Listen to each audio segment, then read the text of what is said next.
This is the claim Iran made. This is what the United States said back. And this is why the gap between those two statements matters more than almost anything else happening in this war right now.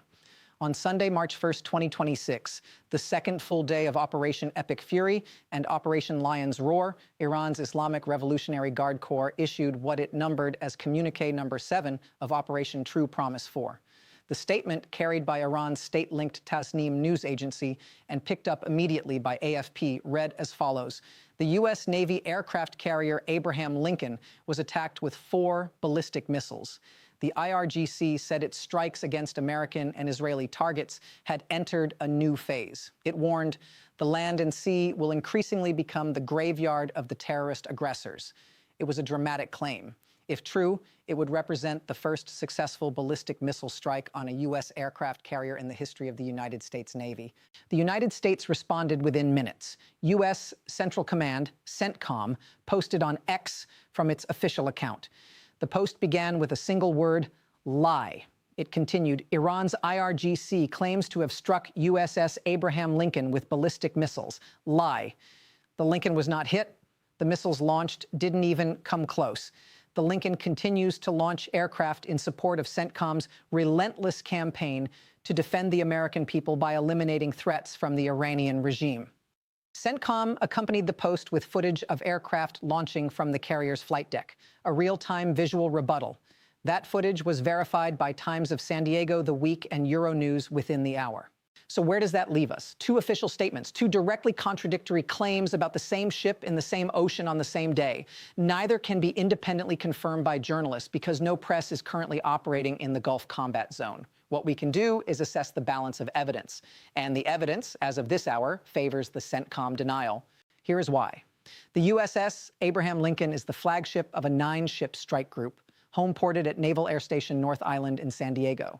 It has been positioned in the Arabian Sea for weeks, serving as the primary mobile airfield for U.S. Navy and Marine Corps aircraft conducting strikes on Iran as part of Operation Epic Fury.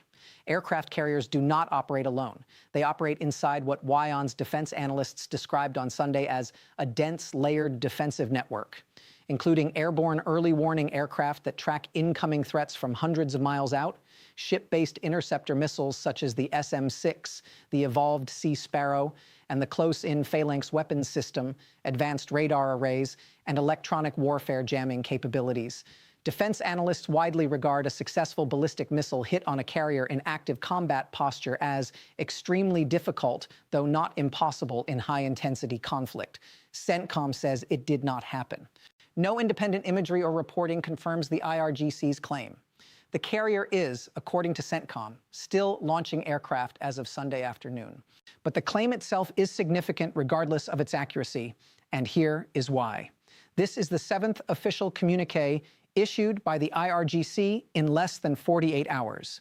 Iran is engaged in an active, real-time information operation running alongside its military operation. The claim that a U.S. aircraft carrier has been struck is designed to do specific things, to shake confidence in U.S. military invulnerability, to rally domestic support inside a country that has just lost its supreme leader and is watching its infrastructure burn, and to signal to the wider Islamic world that Iran is fighting back with full force. Whether or not the claim is true, its strategic purpose is clear. And CENTCOM's response, posting video of the undamaged carrier within minutes, was itself a calculated counter-information move. This is a war being fought on social media simultaneously with bombs. Now let's put the Abraham Lincoln claim into the broader context of what has actually been confirmed in the last 12 hours, because the confirmed facts are serious enough on their own. 3 U.S. military members have been killed in action and 5 others seriously wounded, according to an official Pentagon announcement on Sunday. These are the first confirmed American combat deaths in the operation. CENTCOM's own announcement confirmed the casualties. CENTCOM also confirmed in a separate official post that a U.S. strike hit and sank an Iranian Jamaran-class corvette at Chabahar Pier on the Gulf of Oman. The ship is currently sinking to the bottom of the Gulf of Oman, CENTCOM wrote, an Iranian naval vessel sunk by the United States. That is confirmed. Simultaneously, explosions were reported across the Gulf region in a new, large-scale wave of Iranian strikes, in Riyadh, Dubai, Abu Dhabi, Doha, Manama, Jerusalem, and Tel Aviv. Israeli emergency services confirmed 4 people were killed in the latest missile barrage on Israel. The UAE Defense Ministry confirmed that 2 Iranian drones struck a warehouse at the Al Salam naval base in Abu Dhabi, causing a fire. No casualties. Iran attacked an oil tanker in the Strait of Hormuz, which Tehran claimed was attempting to cross illegally. Flight Radar 24 confirmed more than 3,400 flights have been canceled across 7 major Middle Eastern airports, including Hamad International in Qatar, Zayed International in the UAE, and Kuwait International. In Karachi, Pakistan, where the United States has a consulate, at least 9 people were killed when hundreds of pro-Iran protesters attempted to storm the building, according to the AFP-cited Eddy Foundation Rescue Service. 2 regional diplomats told Euronews that Gulf states were convening Sunday evening to formulate a unified response to Iran's ongoing strikes on their territory. Trump, in remarks distributed from the White House on Sunday, said the operation is ahead of schedule and claimed that 9 Iranian ships have been sunk.